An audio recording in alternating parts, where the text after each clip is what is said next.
sur un communiqué de notre grève numéro 16. Face au mutisme déconcertant du gouvernement concernant la grève des travailleurs des collectivités territoriales, pour laquelle aucun mot n'a été touché lors du Conseil des ministres du mercredi, la colère des 10 travailleurs est montée d'un cran. Ce gouvernement, beaucoup plus préoccupé par son agenda politique relatif aux élections présidentielle de 2024, adopte une posture regrettable et irresponsable qui pourrit la situation et inquiète sérieusement les populations. Surtout l'approche de l'ouverture prochaine de l'année scolaire 2023-2024. Devant une telle situation, les travailleurs sont plus que déterminés à maintenir leur agenda social et prennent l'opinion en témoin de ce mépris qui ne saurait être plus grand que l'attitude de ce gouvernement. Il ne semble accorder aucun intérêt aux préoccupations et besoins des populations qui souffrent depuis plusieurs désagréments causés par ce mouvement de grève sur l'ensemble du territoire national. C'est pourquoi, au sortir de cette évaluation, l'intersyndicale des travailleurs des collectivités territoriales décrète un mouvement de grève de 120 heures les lundis 18, mardi 19, mercredi 20 et jeudi 21. Jeudi 21, vendredi 22.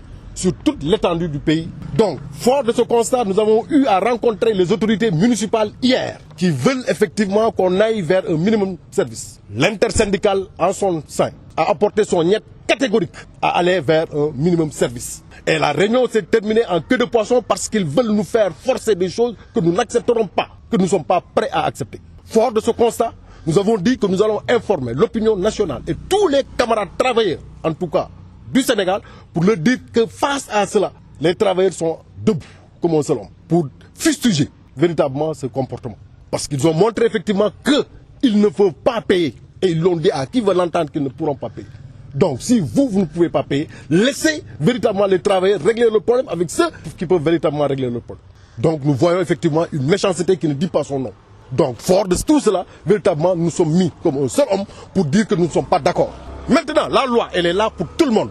Nous ne sommes pas véritablement des gens qui ne respectent pas la loi. Nous respectons la loi. Et nous savons effectivement ce que la loi dit. Et personne ne peut nous intimider par rapport à cela aussi. En tout cas, les travailleurs que nous ne sommes pas pour un minimum de service. Nous voulons véritablement qu'on nous paye. Parce que ça fait plus d'1 an que nous sommes dans cette affaire. Nous ne pouvons pas comprendre qu'on paye certains et on laisse les autres. Le privé, ça ne fait même pas 2 semaines qu'ils sont payés. Mais pourquoi pas les travailleurs de collectivité territoriale? Aujourd'hui, ils ont vu l'importance véritablement des travailleurs de collectivité territoriale. Donc, nous ne demandons que nos dus. Mais face maintenant à ces autorités municipales qui, depuis longtemps, ont même véritablement enlevé les acquis des travailleurs, les heures supplémentaires que les travailleurs avaient, les indemnités de santé que les travailleurs avaient, les indemnités de risque que les chauffeurs avaient. Ils ont effectivement refusé catégoriquement de payer tout cela. Aujourd'hui, face à ces autorités, nous disons effectivement que œil pour œil, dent pour dent. Nous disons à tous les travailleurs de rester soudés derrière véritablement l'intersyndicale. Soudés derrière l'intersyndicale, c'est le salut de tout le monde.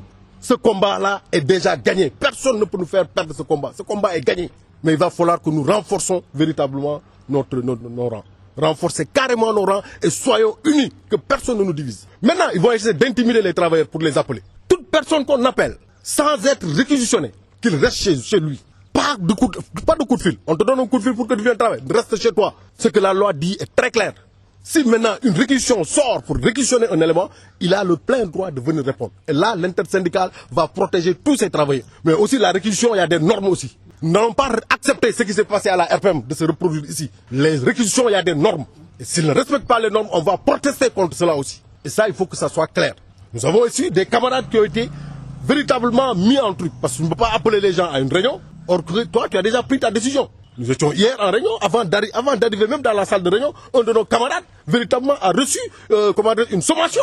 Disons que ce n'est pas élégant, ce n'est pas galant. Véritablement, ce camarade va parler, lui. Il va parler personnellement. Personne ne parle à sa place, il va parler. Parce que nous n'accusons personne. C'est des faits qui sont là pour dire à la population de Ziguinchor que nous ne voulons vraiment pas faire de désagréments à leur égard. Mais ce compte tenu aujourd'hui, par rapport à notre situation, nous n'avons rien d'autre que de faire ça. C'est la seule arme qui nous reste. Mais nous ne voulons pas véritablement faire du mal à qui que ce soit, qu'ils le sachent comme ça. Nous sommes dans la population, nous sommes des membres de la population. Aujourd'hui, ce qui se passe ne nous plaît pas, mais nous sommes obligés effectivement de le faire.